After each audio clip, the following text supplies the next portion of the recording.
15 ciri-ciri umum narsistik. Ini adalah salah satu jenis dark triad yang juga terbilang cukup berbahaya dan terkenal sudah memakan banyak sekali korban. Jika kamu bertemu orang dengan 15 tanda ini, maka sebaiknya segera menjauh, karena berhubungan dengan mereka dalam jangka waktu lama hanya akan membuat kamu terjebak dalam hubungan manipulatif yang sangat toksik. Narsistik juga sering disebut sebagai Narcissistic Personality Disorder atau NPD. Ini adalah salah satu jenis gangguan kepribadian yang konon dari dulu sampai sekarang belum pernah bisa disembuhkan. Penelitian menunjukkan setidaknya di bumi ini ada 5% populasi manusia yang mengidap gangguan NPD. Jika penduduk bumi ada 8 miliar orang, maka ada sekitar 400 juta orang yang mengidap NPD. Jika penduduk Indonesia berjumlah 273 juta jiwa, maka kemungkinan ada 13 juta lebih orang di Indonesia yang mengidap gangguan NPD ini. Itulah kenapa akhir-akhir ini kasus-kasus kekerasan dan manipulasi yang dilakukan oleh NPD itu banyak mencuat, dan korbannya rata-rata mengalami trauma dan gangguan kesehatan mental yang serius. Nah, supaya tidak terjebak dalam manipulasi dan kejahatan mereka, maka hindarilah orang dengan ciri-ciri NPD sebagai berikut ini. 1. Haus pujian dan validasi. Dalam kesehariannya, seorang NPD selalu membutuhkan pujian dan validasi.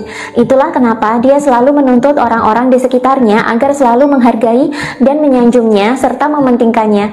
Dia juga selalu ingin diterima oleh orang lain dan ingin menjadi yang paling penting dalam suatu komunitas. Sehingga bila ada temannya yang lebih baik dan lebih dihargai, dia akan cemburu dan membenci orang tersebut. 2. Egois. NPD memiliki ego yang sangat tinggi. Dia biasanya hanya berfokus kepada dirinya sendiri. Saking egoisnya, seorang NPD seringkali tidak mempedulikan batasan, kepentingan, dan perasaan orang lain, sehingga ia kerap berbuat semena-mena dan mengontrol orang lain secara berlebih. Pokoknya, dia mewajibkan siapapun untuk mementingkan kepentingan NPD di atas segalanya. 3. Grandios. Seorang NPD sangat gemar berlaku grandios atau melebih-lebihkan atau membesar-besarkan dirinya sendiri, baik dari segi fisik, finansial, status sosial, maupun pendidikan. Ia juga selalu merasa lebih baik dan lebih sempurna dibandingkan dengan orang lain. Seorang NPD selalu merasa dirinya spesial dan tidak ada orang lain yang lebih spesial dibanding dirinya. Itulah kenapa seorang NPD biasanya banyak omong di depan orang, tapi banyak omongnya itu berfungsi untuk flexing atau pamer. Yang dipamerkan adalah segala hal dan pencapaian dalam dirinya sendiri sehingga orang takjub dan kagum. Ini 2 kali wali kota di Solo menang, kemudian ditarik ke Jakarta gubernur sekali menang, kemudian 2 kali di pemilu presiden juga menang. Mohon maaf Pak Prabowo.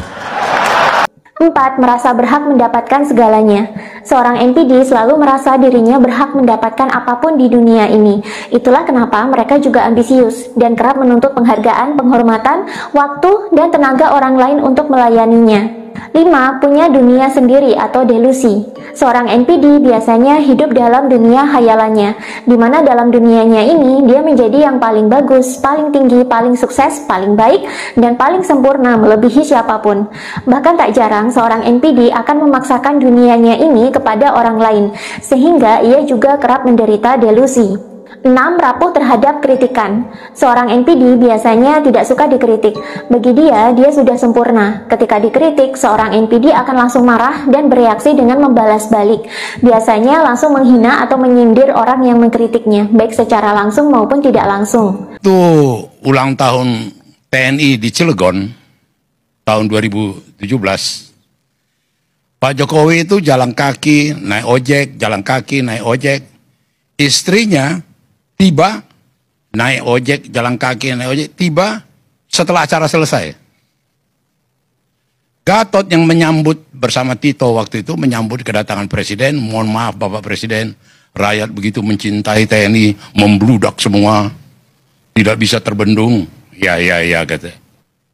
Diam-diam, Jokowi tugaskan Pratikno, telepon Kapolda Banten. Waktu itu Kapolda Banten Sigit, yang Kapolri sekarang. Kami tidak dilibatkan Pak, kata. Ditelepon Korlantas sama Pramono Anum, kami tidak dilibatkan. Oh, begitu cara kau mengapakan saya. 1 bulan 2 bulan kemudian di pestanya anaknya Jokowi dan kemudian si Bobby itu, Rizal Ramli di samping saya. Pan, udah tahu Soeharto Raja Jawa yang sadis. Ini lebih sadis lagi gitu. Kau ngomong apa Rizal? Kau lihat dulu di mana Gatot katanya. Panglima. Panglima Gatot itu duduk biasa-biasa di dekat anggota-anggota DPR, staf kedutaan. Pakai jad. Koleganya yang namanya Tito, yang namanya Ria Mizat, Luhut, Pratikno itu pakai mawar merah, panitia.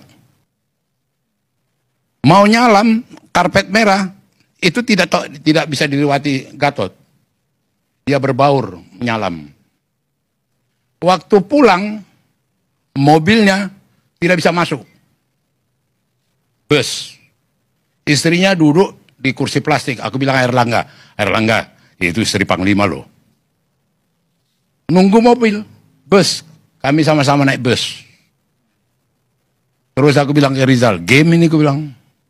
Benar, 5 bulan sebelum waktunya dicopot dia Gatot. Dan jagonya Jokowi, dia pasang Muldoko. Tiba-tiba Muldoko dibikin berperan di pesta perkawinan itu. Itu style daripada Jokowi. 7. Manipulatif. Seorang NPD sangat suka memanfaatkan potensi dan sumber daya orang lain agar mau bekerja dan melayani dia.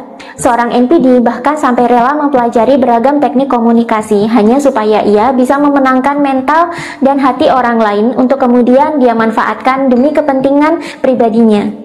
Dalam dunia kerja, seorang bos yang NPD biasanya suka memeras karyawannya dan suka mengklaim hasil kerja timnya sebagai prestasinya pribadi. 8. Parasit yang kejam dan licik.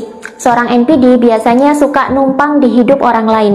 Jika bertemu dengan orang yang potensial dan bisa dia manfaatkan, dia bisa saja bersikap baik dan manis di awal. Tapi setelah mendapatkan kepercayaan, dia akan langsung menyedot sumber daya yang dimiliki orang lain. Entah itu secara energi, finansial, pengetahuan, popularitas, atau status sosial. Bahkan NPD juga akan memanipulasi orang lain agar mau terus-menerus memberikan suplai kepada si narsistik. Itulah kenapa circle pergaulan orang NPD biasanya hebat-hebat. Awal mula dia akan pansos di situ, lama-lama dia akan memanipulasi orang lain agar tunduk kepadanya dan menjadi suplai baginya, sehingga segala sumber daya dan potensi mengalir ke narsistik. Mirip lintah yang menghisap darah inang gitu. 9. Nampak karismatik, positif, dan mempesona di awal. Seringkali seorang NPD itu nampak mempesona atau charming di awal bertemu orang. Dia nampak sangat pintar, bijaksana, dan karismatik sehingga orang kerap terkecoh.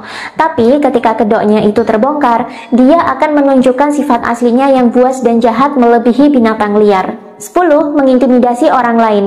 Dalam organisasi atau komunitas, seorang NPD kerap kedapatan mengintimidasi orang lain yang dianggap berpotensi mengganggu panggungnya. Seorang NPD sangat tidak menyukai orang yang lebih pintar, lebih baik, atau lebih sukses dibandingkan dirinya, sehingga ia akan selalu memfitnah dan mengintimidasi orang tersebut sampai jatuh.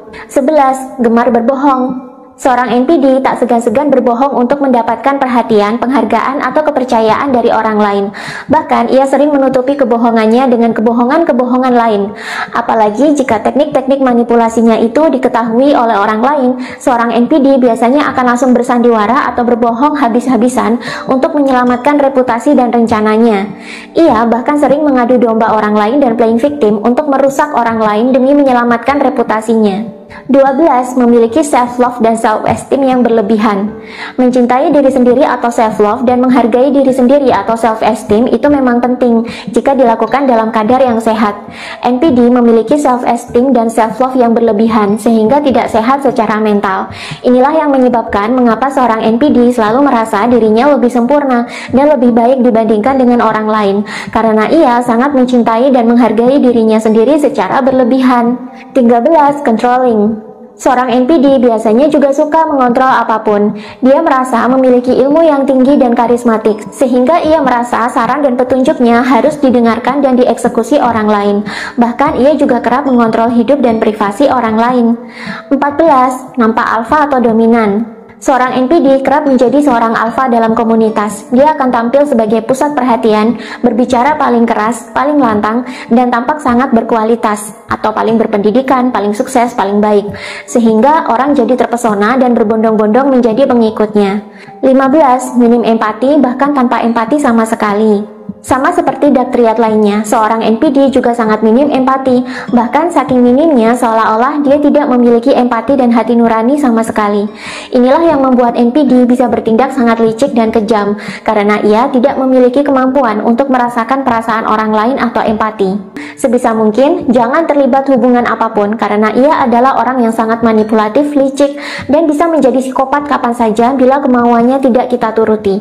Dan biasanya NPD sangat menyukai empath, karena empath itu adalah tipe orang yang paling mudah dimanipulasi.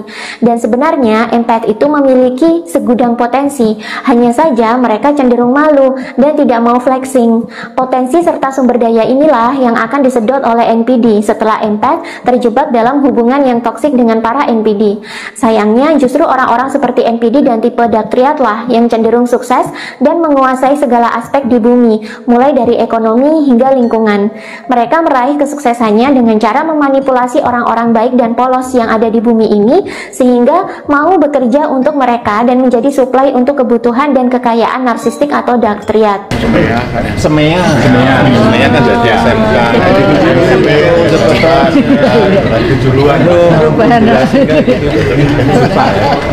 Susah, nggak mudah-mudah. Kalau di SMA justru, karena teman saya kan kelas 3, kelas 2, kelas 1, semua, karena saya tuh dulu juara umum, nggak sombong.